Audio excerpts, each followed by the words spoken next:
Boa noite, ou bom dia, boa tarde para quem for assistir depois.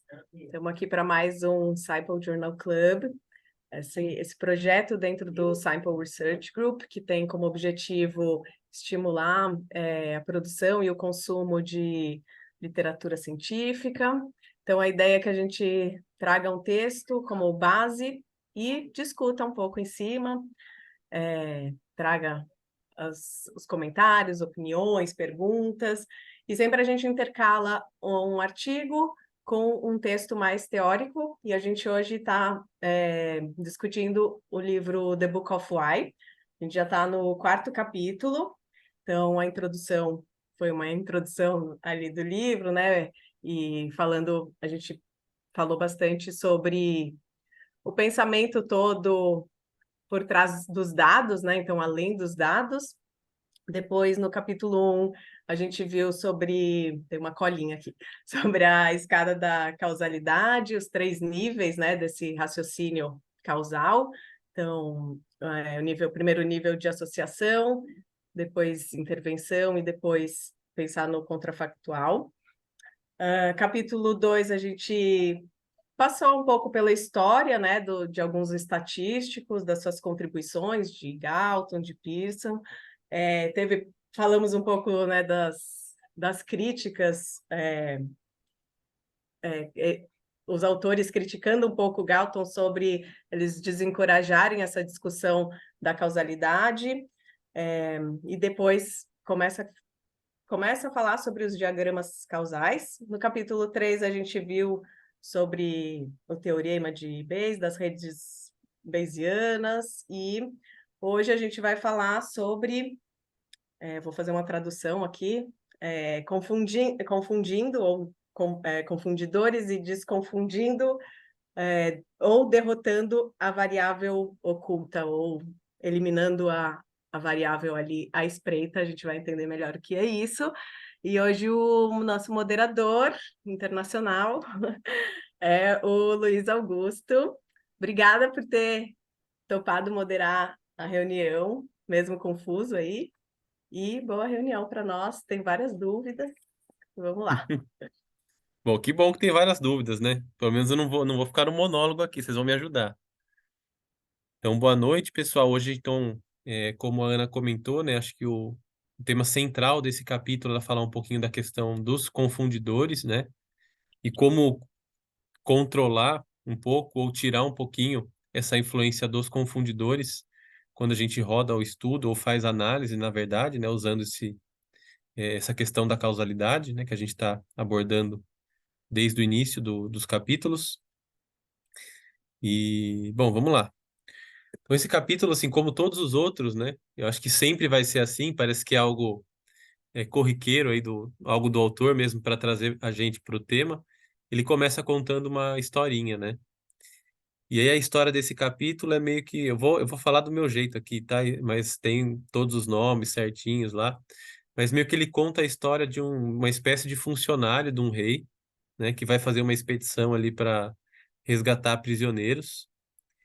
E aí a ideia é que ele resgate os prisioneiros e tente identificar ali aqueles que são mais sábios, têm mais conhecimento, têm uma base, né, científica, para que eles possam ser úteis lá no reino, né? E aí o rei ordena que para essas pessoas, né, que a gente pode chamar aqui de especiais para fins didáticos, elas deveriam receber uma dieta específica ali, que era uma dieta real composta por vinho e carne real, né? E aí tem um desses caras que ele é um dos preferidos desse funcionário do rei, mas ele fala que ele não queria receber essa dieta porque ia contra as leis do judaísmo, né? E aí ele pede para comer uma dieta vegetariana. Então, é um negócio nada a ver com o tema, assim, mas a gente vai chegar lá, né? E aí o cara fala para ele que não dava para ele comer a dieta vegetariana, porque se ele comesse essa dieta, muito provavelmente ele ia ficar mais fraco, com um aspecto ruim, né, em relação àqueles que estavam comendo a dieta real. E isso ia prejudicar o funcionário, que o rei poderia querer cortar a cabeça dele se o cara que era um dos preferidos, ali um dos melhores, não tivesse bem para cumprir uma tarefa, né? E aí o cara inteligente propõe experimento, ou algo que a gente chama de experimento hoje. Ele fala assim, então, muito bem. Então, a gente vai fazer o seguinte, ó. Você me dá a dieta vegetariana, e para mim e para alguns colegas, né, 4 por 10 dias. E para os outros 4, você dá a dieta real e a gente vai fazer uma comparação daqui 10 dias de como a gente está em relação a eles.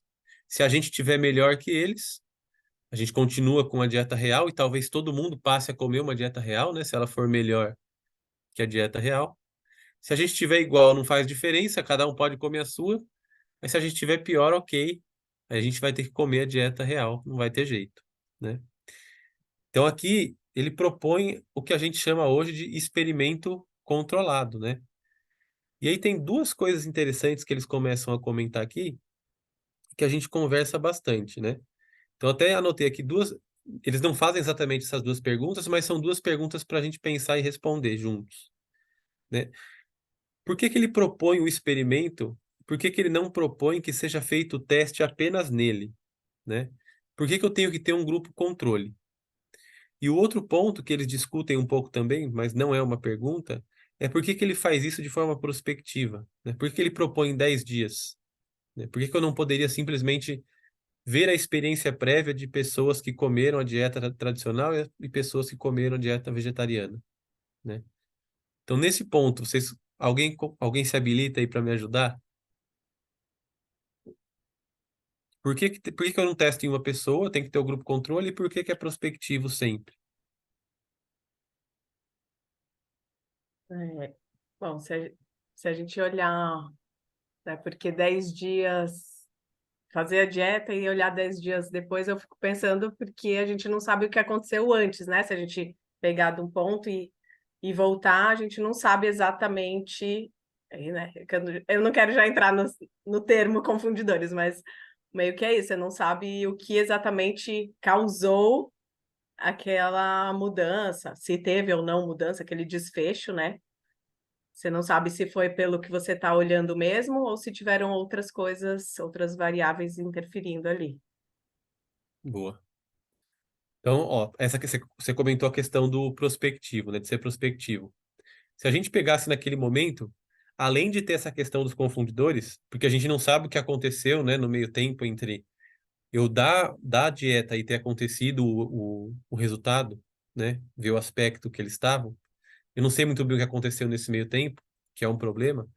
O outro ponto importante que eles falam é essa questão do viés de memória. Porque muitas vezes a gente vai pegar, se a gente faz isso, né? É muito mais fácil a gente pegar aqueles indivíduos que tiveram sucesso com a dieta, mas para cada indivíduo que teve sucesso com a dieta, muito provavelmente tem indivíduos que não tiveram esse sucesso. E muitas vezes a gente não são esses que a gente vai pegar, né? Como base, como parâmetro. E ele até faz essa analogia, eu não lembro exatamente qual é a analogia, mas ele fala de uma questão de propaganda. Acho que geralmente quando tem o produto, na propaganda vai o indivíduo que se beneficiou muito do produto, né? E aquele que não se beneficiou nada ou se beneficiou muito pouco, ninguém quer colocar na propaganda. Sim. Não, e às vezes ninguém nem se manifesta, né? Se não dá certo, você simplesmente some. Sim, E interessante essa coisa da dieta, né? Porque eu acho que tá aí uma coisa difícil de ser testada, né?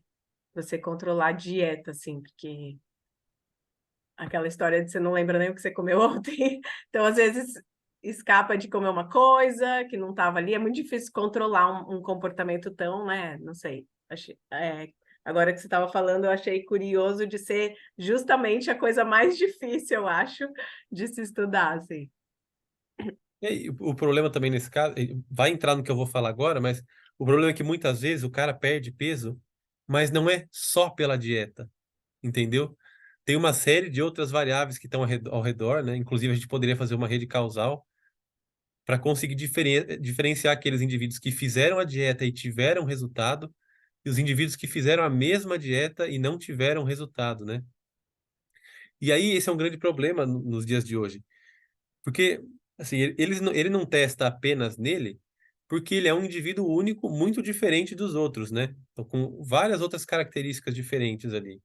A parte genética, eles até fazem um comentário em relação a isso, idade, peso, sei lá, a parte cultural do que ele come, enfim, nesse caso aqui, né? Só que hoje, se você vai no Instagram, o que que a gente vê muito? Um indivíduo que perde o peso e transforma a experiência dele numa recomendação, né? E aí, se a pessoa, se você vai tentar seguir o que o cara fez e não teve o mesmo resultado, tipo, mesmo, meio que você que fracassou. Porque se tem uma pessoa que conseguiu, todo mundo pode conseguir, né? O que é algo irreal, assim, porque tem toda uma cadeia de variáveis em volta que muitas vezes nem a pessoa que perdeu o peso sabe dizer o porquê que ela perdeu, né? E aí a gente Eu acho que acaba ele até pegando. fala isso, né, no final do capítulo, em algum momento do capítulo, né? Você pega uma coisa que uma pessoa fez e você vai e reproduz, só que você é uma pessoa completamente diferente dela, né? E aí, Sim, por isso que a gente precisa dos grupos, né? E comparar, né, as pessoas, que aí a gente já tá entrando no tema aí. então, do ponto de vista científico, o que é feito na rede social, né? É claro que assim, é legal as pessoas compartilharem a experiência, tudo, mas você transformar aquela experiência numa recomendação e achar que todo mundo que fizer a mesma coisa, né? Que muitas vezes você nem sabe o que é que você fez, vai obter o mesmo resultado, é algo ilusório, né? E os profissionais de saúde não deveriam fazer isso, né? Pelo menos eu acho que não. Mas aí, para a gente E poder tirar um até pouco essa questão. colocando, e até colocando uma, né, um pouquinho de polêmicazinha, tem toda aquela questão. Opa, a Manu quer participar também aqui. Mas aquilo, né? Ai, a minha dieta é essa, mas ninguém fala da drenagem 7 vezes na semana, da lipoaspiração que eu fiz no final do mês passado, né? De como a minha vida é sem ter que pegar um transporte público 2 horas para ir para voltar durante o meu dia, ou até assim, ai, o que funciona é homeopatia, mas você tem que fazer uma dieta, você tem que fazer exercício. Então, assim, o que funciona, né? Complicado. Essa é a rede causal, né? Que muitas vezes a gente negligencia. Mas aí, então, a gente faz aí o teste então, em dois grupos, não num indivíduo em si, para a gente poder ter um comparador, né? E quando a gente pega o grupo ali, a gente vê pessoas, tenta, na verdade, ver pessoas similares. Mas nesse caso ainda, como ele estava falando só de um experimento controlado, mas não randomizado, ele não se preocupou com uma coisa importante, né? Que eles chamam de confounding bias, que na verdade são esses fatores confundidores, né? Então, como é que isso funciona na prática? Eu vou tentar desenhar. Vamos ver se vai funcionar aqui. Dá para eu compartilhar minha tela? Dá. E quem tá de host aí? Vê se dá agora. Eu coloquei para Deu, várias deu, agora pessoas, deu. né?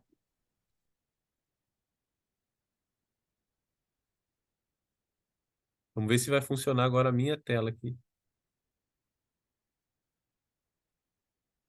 Vai. E o Não tem Mac, aqui pai, e o Mac. no próprio Zoom aqui, ó. Vou colocar, quer ver? Vou abrir um quadro Aqui, ó. aqui. Não, aqui, ó, mas eu tô com a mesinha aqui, ó. Ah, Tá aparecendo ou gente, não? tá. Ah, aqui, agora tá chique o negócio. Vamos lá. Deixa eu ver só se tá na canetinha certinho. Agora vai. Então, o que que ele fala, né? Sempre que a gente quer ver a relação lá, de uma variável x com uma variável y, então a gente teria, se y tá feio, né? Tá bom. Então, no nosso caso aqui, aqui seria, sei lá, poderia colocar perda de peso. Na real, seria ali no exemplo inicial, seria o aspecto da pessoa, né? Como é que a pessoa vai estar, o aspecto geral. Mas eu vou colocar aqui perda de peso. Depois ele dá até um outro exemplo que eu peguei aqui. E o x seria a dieta que ele tá recebendo. Mas eu posso ter uma variável z aqui em cima. E essa variável z pode influenciar tanto o x como também o z, né? Está correlacionada com os dois. E aí, se z está correlacionado com os dois, automaticamente eu crio uma relação aqui direta entre eles que não necessariamente é real, né? Isso que é o confundidor. E aí, quando eu faço um controle para essa variável aqui, às vezes essa relação some. né? Então a variável deixa de estar relacionada uma com a outra, né? Isso é o que eles chamam de controle. Ah, na análise eu vou controlar para tal variável, né?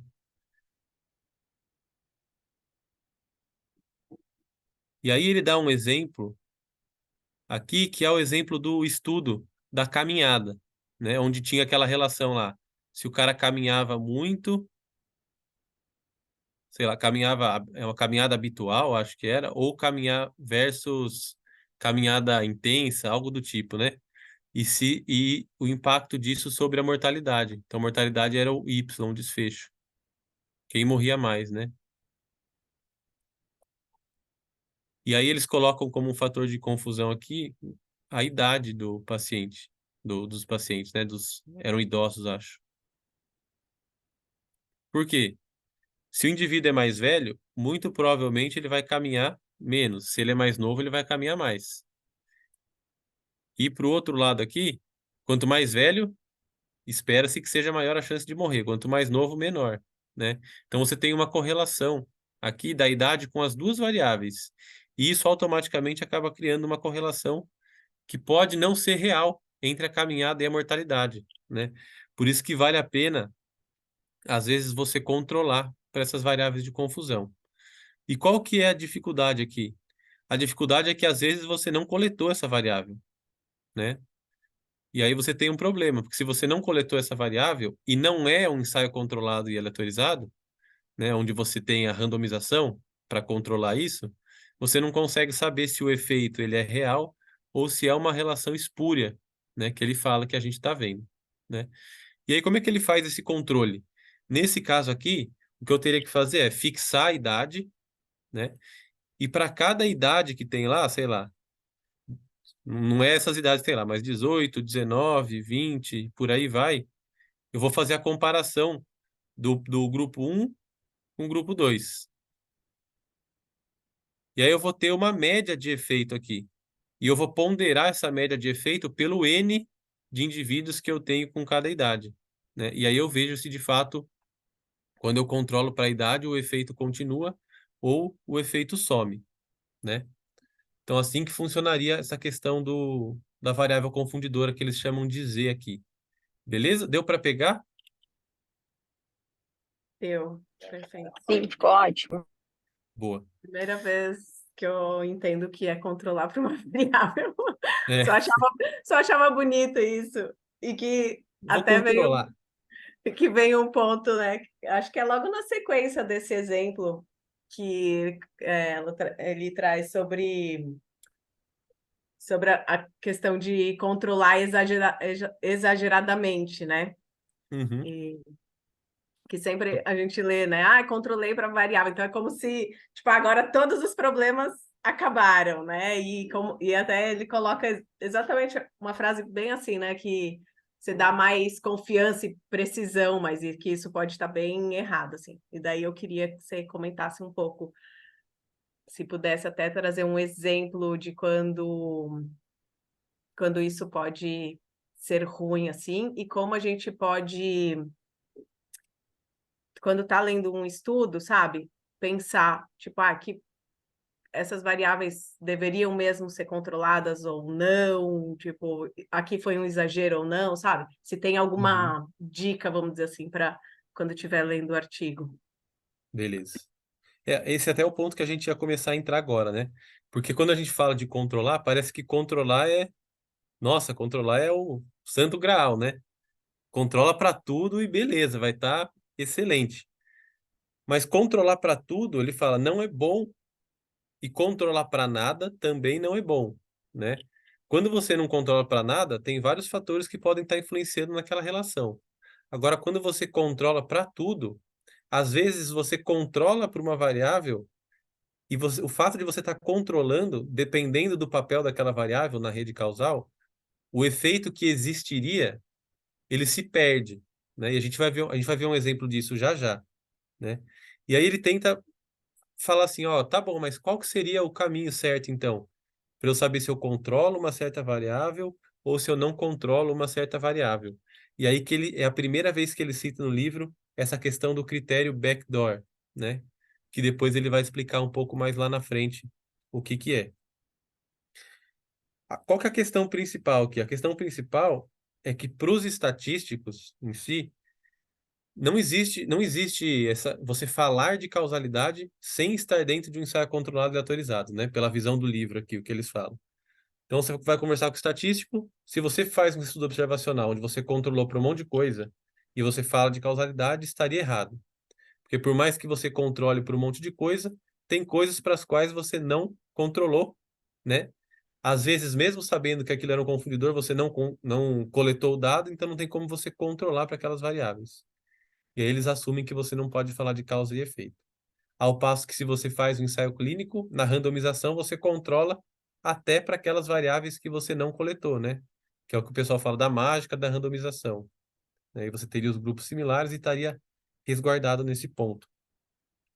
Acontece que essa não é a única forma de ver as coisas, né? Então, hoje, por essa visão da causalidade, randomizar não é a única forma de fazer o controle. E aí ele começa a falar um pouquinho daquela questão do operator, né? Que a gente já vem conversando aos poucos. E aí, assim, para a gente começar, né, a conversar um pouco melhor sobre isso, eu acho que vale a pena usar até as figuras do capítulo em si. Então, vou compartilhar aqui de novo minha tela. Eu acho que só adicionando aqui um ponto, eu acho que é uma forma de você saber se você está, né, ajustando para coisas, né, que você não deveria, talvez.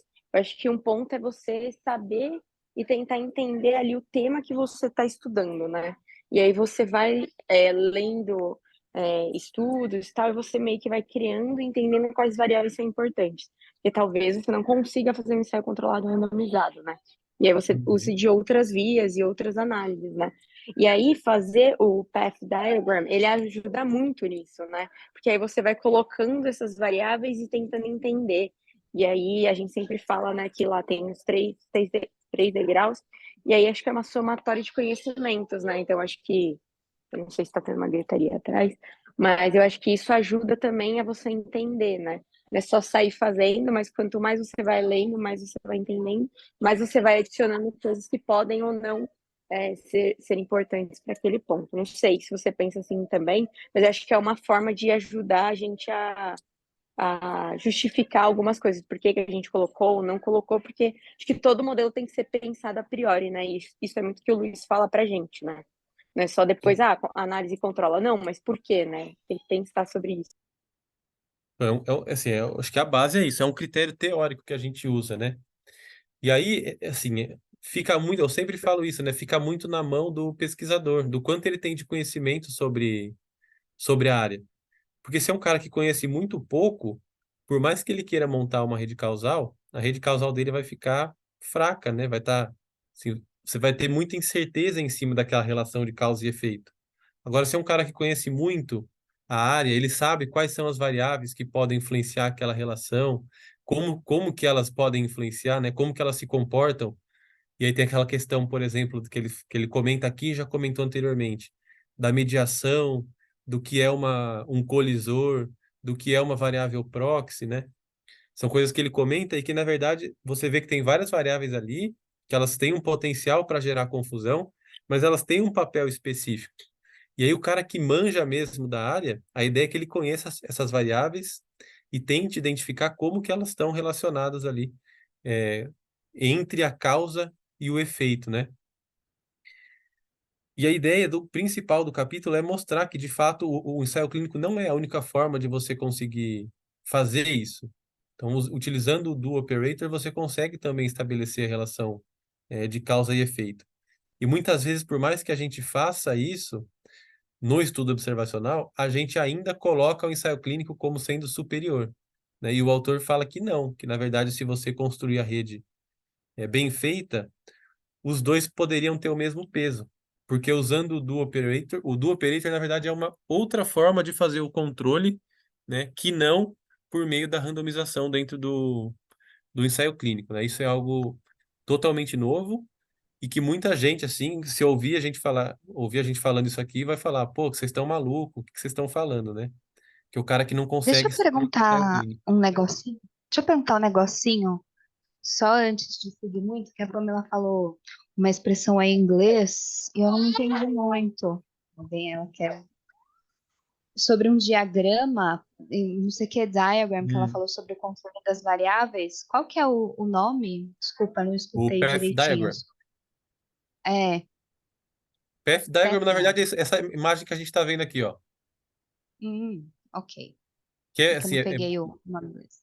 é a mesma coisa que é igual isso daqui, esse desenho, só que aqui a gente só tem 3 variáveis. E lá na imagem do capítulo a gente tem mais variáveis, né? Então aqui a gente tem um confundidor, que seria o Z. Opa, agora peraí. Nesse modelo aqui, ó, tem vários confundidores. Então tá vendo que tem várias variáveis que eu tenho uma seta indo para o efeito e uma seta indo para o desfecho? Então todas elas são potenciais confundidores da relação entre o fertilizante e o quanto esse fertilizante dá ali de resultado. Entendeu? Sim, beleza. Beleza. Então, e aí, qual que é a questão? A questão é que dá para fazer dos dois jeitos, tá? Mas muitas vezes a gente coloca lá o ensaio clínico como sendo superior. E, na verdade, quando você faz o ensaio clínico e randomiza, você meio que não está preocupado com essas variáveis, porque você controlou para elas. Só que isso não é bom todas as vezes, porque no mundo real, se você faz o ensaio clínico, muitas vezes você mostra que o efeito existe em média na população. Mas dentro daquele grupo que foi superior, tem pessoas que não melhoraram também, né? E se você conhece bem a rede causal, você começa a identificar, talvez, o porquê que essas pessoas não melhoraram, e aí te dá margem, às vezes, para intervir nessas variáveis e aumentar a chance de, mesmo aquelas pessoas que não tiveram o resultado satisfatório, que elas possam ter o resultado se você começar a mexer um pouco nessas variáveis, né? Então, essa seria a vantagem de construir uma rede causal. Então aqui, ó, ele mostra 3 modelos usando como exemplo aquela questão. Ah, eu tenho o fertilizante A ou fertilizante B. Qual que seria melhor ali, né? Ou qual que geraria um melhor resultado? Então a primeira ideia do pesquisador para responder essa pergunta era pegar o terreno todo, dividir em dois. Em metade do terreno ele utilizaria o fertilizante 1, metade do terreno ele utilizaria o fertilizante 2. Mas quem garante que todas essas características aqui em cima elas são estáveis, né? Tanto na parte que está recebendo fertilizante 1, como na parte que está recebendo fertilizante 2. Então, se eu construo a pergunta desse jeito, eu vou ter vários confundidores que não vão permitir eu responder qual o fertilizante que dá melhor resultado. Porque eu não vou saber se o resultado é do fertilizante em si, ou se é porque as outras as variáveis confundidoras aqui em cima, elas eram mais favoráveis em um grupo em detrimento do outro, né? E aí, para a gente poder corrigir isso, ele fala que existem 2 maneiras. A primeira delas é usar o do operator, né? O que que eu faço aqui no do operator? Eu fixo o tipo de fertilizante. Então, primeiro eu vou usar só o 1, depois eu vou usar só o 2. Se eu faço isso, ó, notem que todas as setas que vinham da influência dessas variáveis sobre o fertilizante em si, elas somem. Então, essas variáveis deixam de ser confundidoras. Elas viram outros efeitos aqui, né? Só que todas essas condições aqui vão ficar constantes. Por quê? Porque todo o terreno está recebendo fertilizante 1. E aí eu vou ter um resultado X. Quando eu mudo para o fertilizante 2, todas as variáveis estão aqui também operando de forma constante, né? E aí você conseguiria fazer a rede causal e ver qual fertilizante que daria um resultado melhor, né? Então essa seria a forma de você fazer isso num estudo observacional. Agora eu posso fazer isso também no ensaio clínico. E aí a única Então, só um variável... adendo aqui rapidinho. Vai lá, vai lá. Por que que a gente está falando de fertilizante? Porque o exemplo, né, e quem meio que criou essa metodologia, ele conta lá a historinha. Então, para quem não É, leu, né, ele conta lá a historinha e aí ele dá o exemplo que o cara fez, né, o Fischer, né? o Fischer. Ele Isso. criou com o fertilizante lá, que era o que ele estudava e ele queria ver. Então, por isso que o exemplo aqui é de fertilizante, a gente está tratando do livro, tá? Nada a ver. Então, vai ter exemplos que não vão ser muitos da área de saúde e alguns a gente vai tentar trazer também. Só para quem tá lendo, né, tá vendo só os vídeos e não leu, talvez fique, meu, o que esses caras estão falando de fertilizante, velho? É. Boa, não, boa consideração. E aí o terceiro modelo é o do ensaio clínico, né? Porque se eu randomizo, ó, a única variável que vai afetar aqui o X é a sequência de randomização, né? E aí eu não tenho mais aquelas outras variáveis influenciando o X também, né? Então vejam que são duas formas diferentes de eu abordar o problema. Um eu faço dentro do ensaio clínico, a outra eu posso fazer dentro de um estudo observacional. E para o autor, o que ele defende aqui é que os dois modelos têm o mesmo peso, porque os dois conseguem fazer o controle dos confundidores, né? E aí a gente chega na questão é, mais para o final, né? Então, qual que seria o benefício de eu fazer no estudo observacional? É que conversa um pouco mais com a realidade, com o mundo real, né? Porque eu conseguiria ver o papel que essas variáveis têm de verdade. Porque quando você faz um ensaio clínico, você não está muito preocupado com isso por conta da randomização, né? Mas qual que é a dificuldade de não fazer no ensaio clínico? É que você precisa ter o conhecimento teórico, que é o que a gente estava falando aqui. Você precisa montar a rede e conhecer muito bem quais são as variáveis que estão na rede e quais são necessárias de ficarem aqui, né? Quais que eu vou precisar controlar e quais que eu não vou precisar controlar, de acordo com o papel delas dentro da rede. E é aí que entra, no final já do capítulo, essa questão do critério backdoor que ele fala, né? Então ele fala um pouquinho ali da questão do porquê que isso não é muito comum, qual que é a dificuldade de utilizar esse método, né? E aí ele fala daquela questão de não haver muito bem um consenso do que é o conceito dos confundidores. Então cada autor define de um jeito diferente. E aí ele vai construindo um raciocínio, né, até chegar ali numa definição do que eu teria que ter entre as variáveis para considerar elas um confundidor. E depois ele começa a falar dessa questão do critério backdoor, né? Então, como que eu faço para saber se eu controlo uma variável ou não dentro da rede, né? Que já ele vai mais lá para o final do capítulo. E aí, para a gente poder entender essa questão do critério backdoor, ó, por definição, o que seria o critério backdoor? Então, sempre o que eu quero fazer dentro da rede é ver se existe a relação de causa e efeito entre a variável x e a variável y. Só que como tem outras várias variáveis lá em cima, essas variáveis elas podem ter uma correlação que não é causal entre elas, né? E aí eu teria que tirar a influência dessas relações que não são causais e deixar só os caminhos causais dentro da rede, né? Do path diagram. E aí o critério backdoor é um critério que ele é utilizado para você excluir, né, ou controlar aquelas variáveis que são possíveis confundidores, ou seja, que não têm uma relação causal, e deixar apenas aquelas que fortalecem a relação entre x e y, né, ou as relações causais em si. Então, para a gente entender esse finalzinho do capítulo, deixa eu só achar aqui o ponto certo. Já foi. Aqui, ó, ele faz uma recapitulação do capítulo anterior, onde ele fala ali de alguns dos tipos de variáveis que pode ter, né? Então vamos voltar lá para a lousinha.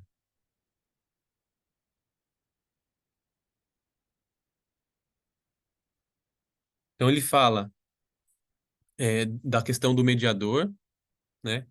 Então a gente viu assim, ó, variável de confusão.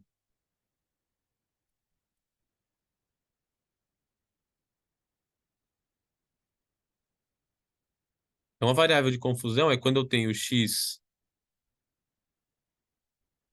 e o y, eu tenho a relação de causa e efeito, mas eu tenho o z aqui, né? E aí, se eu tenho o Z aqui, eu não sei se essa relação de causa e efeito que eu estou vendo, ela é porque de fato é real, existe diretamente uma relação entre x e y, ou se essa relação apareceu porque Z está correlacionado tanto com x como também com y. Às vezes, pode ser que o efeito seja parcialmente daqui e parcialmente daqui. Só que se eu não conheço essa variável, se eu não coletei ela e não controlei, não tem como eu saber, né? E aí, isso é o que a gente chama de variável de confusão. Existe um outro tipo de variável que ele cita ali, que a gente recapitula do capítulo anterior, que são o mediador, que o Luiz até comentou, né? Como que funciona o mediador? A gente vai ter que olhar o sentido das setas, ó. Então lá, as duas setas estão saindo do Z e indo em direção ao X e Y. Aqui não, ó. O mediador, a seta sai do x, vai para o z, e do z vai para o y. Ou seja, se eu não tenho uma relação direta aqui, a única forma de eu conseguir ver a correlação entre x e y é na presença do z. E se eu controlo para z, essa relação se perde. Logo, eu não vejo mais relação entre x e y, que é o que a Ana tinha comentado lá. Tem algum exemplo de quando é ruim controlar? Quando eu tenho um mediador, e eu sei que é uma variável mediadora, né? E eu controlo para ela, às vezes eu deixo de ver o efeito de x sobre y, né? Então esse efeito ele só aparece na presença de z, porque z é o caminho, ou o path, né? O path diagram para isso, você mostrar os caminhos. Então esse é o único caminho que funcionaria para eu ir de x para y. E se eu controlo ele, eu vou perder isso, né? Às vezes o que acontece é que parte do efeito vem desse caminho e parte do efeito é direto. Aí tem como você ver qual a porcentagem do efeito que é de cada caminho, né? E, por fim, acho que a última coisa que ele fala é do proxy. Tem o colisor também, mas vamos pro proxy. O proxy Tem é quando eu tenho... uma pergunta da Marcela. Pode dar um exemplo de cada uma, por favor? Please. De Putz, eu vou confusão e tentar. mediadora? Vou tentar. Vamos ver. Me ajudem aí. Sei lá. Eu não consigo pensar num exemplo bom agora, não, de mediador. Não, eu também não, de mediador, tô tentando pensar aqui. Sei lá, imagina que é... Ou, sei lá, vou dar um exemplo meio ruim. Talvez seja ruim, mas vamos ver. Ó, fazer atividade física ou não, né? E aqui eu vou, sei lá, vou dar uma intervenção que sei lá, apresentar um vídeo, uma videoaula dos benefícios, né? Diretamente, existe um efeito da aula para atividade física? Pode ser que não. Mas se eu sei o nível de motivação do indivíduo para praticar atividade física, pode ser que aqueles indivíduos que têm uma motivação alta, isso seja, isso seja a ligação entre ele assistir a aula, né, aumentar a motivação dele, e o fato de ele estar mais motivado leva ele a fazer atividade física. Mas se eu não conheço isso daqui, a motivação, pode ser que a relação não exista. Então eu preciso da motivação. Se a motivação não está envolvida no caminho, eu não considero a motivação, não tem relação entre assistir a aula e fazer atividade física. Mas quando eu considero a motivação, a relação aparece. Entendeu? Não sei se é um bom exemplo, mas Perfeito, obrigada. foi a única coisa que eu consegui pensar. O proxy é quando a gente tem aqui a variável z, mas eu não consigo acessar ela diretamente. Eu consigo acessar uma outra variável. Ah, que vai ficar ruim aqui, não vou conseguir apagar. Mas imagine que tem uma outra variável aqui, ó. E aí é essa variável que eu consigo acessar, tá? E aí se eu acesso, na verdade a seta vai estar assim, ó. Se eu acesso essa variável proxy aqui, parte da confusão ainda vai continuar, porque essa variável que eu pintei aqui, ela está correlacionada com essa, mas a correlação muitas vezes não é 100%. Então, parte da confusão continua. E a última variável é o colisor. O colisor é quando eu tenho o x e o y,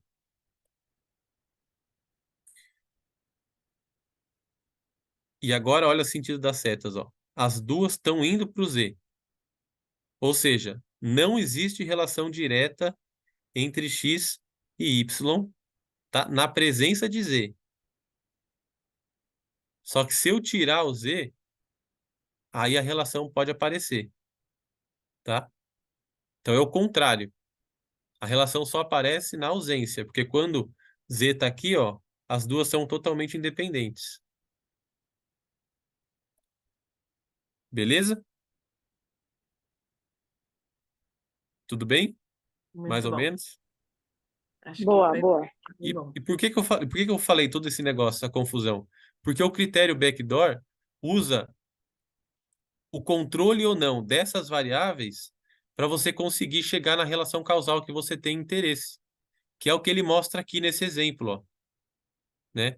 Então imagine que isso daqui é como se fosse um diagrama, tá? Como se fosse aquele desenho que eu fiz agora. Então B tem a seta indo para o A, do C está indo para o B. Ó, entre C e E eu tenho o D e as duas setas estão apontando para o D. Então o D seria um colisor, certo? Beleza? Então D seria um colisor. O B seria um mediador entre A e C. E deixa eu ver se tem alguma variável de confusão aqui. Deixa eu ver. H. H seria poderia ser uma variável de confusão entre G e I. Beleza? Aí é só a gente olhar o sentido das setas. Aí o que ele fala aqui é o seguinte: imagina que a gente está interessado na relação entre A e J. Então A é o efeito, J é o desfecho. Utilizando o critério backdoor, eu preciso retirar todas aquelas relações que não tem nada a ver diretamente com A e J, né? E como é que eu faço isso? Eu pego todas aquelas setas que estão chegando no A, né? Que aqui o A seria o X, que seria o meu efeito, e eu vou controlar para aquelas variáveis que estão, que estão influenciando o A e deixando um caminho aberto. Um caminho que não é o caminho causal, né? E aí ele começa a mostrar os exemplos aqui, ó. Então, nesse exemplo, ó, eu tenho a relação entre x e y, que é a relação causal que eu quero ver. A está no meio. E o B é como se fosse uma variável proxy do A, né? Tem alguma seta chegando no Y? Não tem. Então, eu não preciso controlar para nada aqui nesse modelo. Beleza? No exemplo Boa. B, o que ele fala para a gente é para a gente olhar as variáveis A, B, C e D como sendo variáveis ali pré-tratamento, né? E aí o que ele fala é o seguinte: eu tenho que controlar para alguma variável aqui. Opa, nesse caso, tem uma variável chegando no X aqui, ó, uma seta chegando no X. Mas, como aqui eu tenho um colisor, vocês lembram que o colisor, se eu controlo, né? Se eu controlo para ele, o que eu faço é abrir o caminho e não fechar, né? Então, se eu quero abrir o caminho, o que eu faço aqui é o que eu não deveria fazer, na verdade, né? De controlar. Porque se eu controlasse, eu estaria abrindo o caminho. Então, o caminho está fechado com o colisor. E como eu não quero abrir o caminho que não é o causal, que o causal é esse daqui, ó, de x para y, eu não precisaria controlar também. Ficou confuso ou deu? Deu. Mais ou menos, né? É meio confuso. E aí eu vou para o último exemplo, que aí é um exemplo que a gente precisaria controlar, que é o exemplo onde a gente tem aqui o fator de confusão mesmo, ó, o B, porque eu tenho uma seta do B indo para o X e uma seta do B indo para o Y, né? Então, se o efeito que eu estou interessado, é de X para Y, e o B influencia os dois, entra naquele caso que eu desenhei. Então, eu precisaria controlar aqui para o B, porque se eu controlo para o B, eu asseguro que a relação que eu estou vendo, que sobrou, é a direta de x para y e não essa influência que eu poderia ter da correlação de B tanto com x e também de B tanto com y. Então, basicamente, é isso que ele vai mostrando, como que funciona o critério backdoor, né? Então, você usa esse critério de sempre manter livre o caminho da relação causal que você quer ver, e tentar fechar o caminho daquelas relações que são potenciais confundidores, né? Que são correlações espúrias. Tem vezes que você não vai precisar fechar nada, controlar para nada, porque os caminhos que você não está interessado já estão fechados, como é no caso do colisor. E nesse caso aqui, que não tem nenhuma variável ou nenhum outro caminho que não o que você está interessado. E tem casos onde você vai precisar fazer o controle, como por exemplo aqui e aqui embaixo também. Beleza? Então é Boa. meio complicado, mas assim, agora ele vai começar a operacionalizar um pouco mais essa questão de como montar o diagrama. Porque você tem que fazer o que eles falam de screening na rede causal. Então, essa rede causal que a gente vê, esse monte de variável, quem monta é o pesquisador, com base no conhecimento que ele tem. e depois ele vai ter que fazer esse screening na rede causal para ir vendo onde ele controla, onde ele não controla, para chegar no final até a melhor rede possível para explicar uma determinada relação de causa e efeito. Não quer dizer que é a rede real. E a gente nunca vai acessar a rede real como ela é, porque a gente não é onipotente, a gente não conhece todas as coisas, né? Mas a ideia é que a gente esteja cada vez menos errado. Então, conforme o nosso conhecimento vai aumentando, a nossa rede vai ficando maior e mais complexa muitas vezes. Ou não, ou vai ficando mais simples também, né? A depender de como essas relações se estabelecem. Beleza? Dúvidas? Eu acho que eu não tenho mais nada para Não, pô, olhar aqui foi meus ótimo, foi ótimo. queridos. Esse finalzinho aí do capítulo, você vai ficando cansado já, né, ali, né, da leitura e tal, ele vai ficando um pouco mais difícil ali de digerir. Mas com os exemplos aí, seus desenhos, tudo deu uma boa esclarecida ali. Ficou ótimo. É, eu acho que assim, para quem está assistindo, o ideal é você ler o capítulo antes, aí você assiste aqui a nossa discussão, mas vai parando o vídeo e vai vendo os diagramas ali e tentando entender essa questão do porquê quando era o colisor ali, ele não fechou, ele não controlou, porque o caminho já estava fechado e talvez ele iria abrir um caminho se ele controlasse. O primeiro exemplo não tinha nada para controlar, porque só tinha a relação direta que a gente estava interessado, e os demais lá embaixo o porquê que ele estava controlando, né? E a gente começa a entender como é que funciona esse critério backdoor, que ele vai falar mais no capítulo 7, eu acho. Né, acho que é isso, ele cita mesmo. Então Muito foi bom. Beleza? ótimo. Que bom que você Nossa, foi. conseguiu moderar. Sim, muito É, bom mesmo. vamos ver se assim, as próximas eu consigo. Não vou garantir que eu vou estar toda semana, mas sempre que eu conseguir eu vou estar junto pra gente discutindo.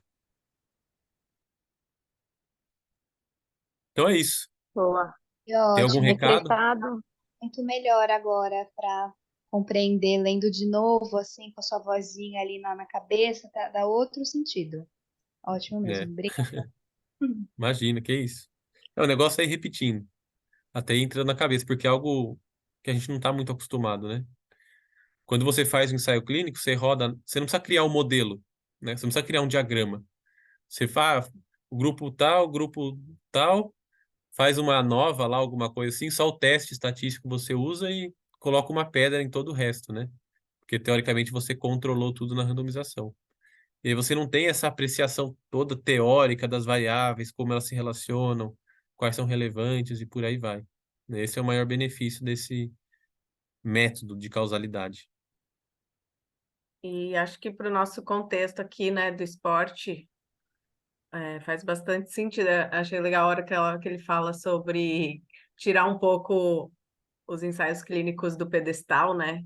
E para gente que na prática é tão difícil, né? Porque mesmo que você tenha um ensaio clínico, aí isso não reflete. A gente tem discutido muito isso nas reuniões de artigo, né? Ah, mas como que eu vou fazer isso com os meus atletas aqui, que é tudo muito, né? Tipo, você não consegue controlar tudo e tal. Então, quando você não tem controle de tudo, né?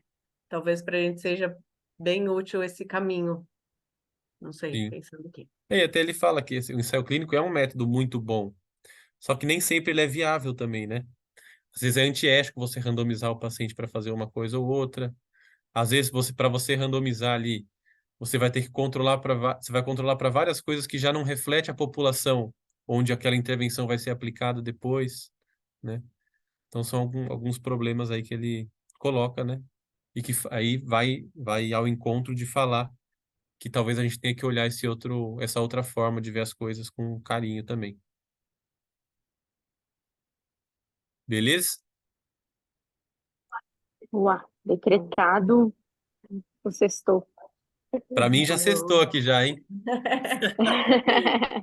1 da manhã já sextou. Ó, Então, tadinho. Valeu, foi ótimo, gente. bem, foi muito bom. Semana que vem estamos aí com o artigo.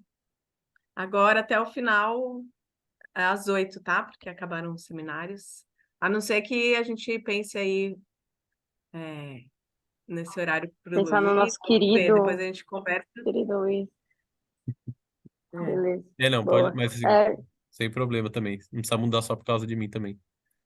não, a gente Então, discute lá e vê o que é melhor pro grupo, incluindo fechou. você faz parte, pô. Fechou Fechou? então. Então, até semana que vem, galera. Valeu. Show, Valeu, beijo. pessoal. Boa Valeu, noite. Luiz. Obrigada, Boa noite beijo. aí, cara.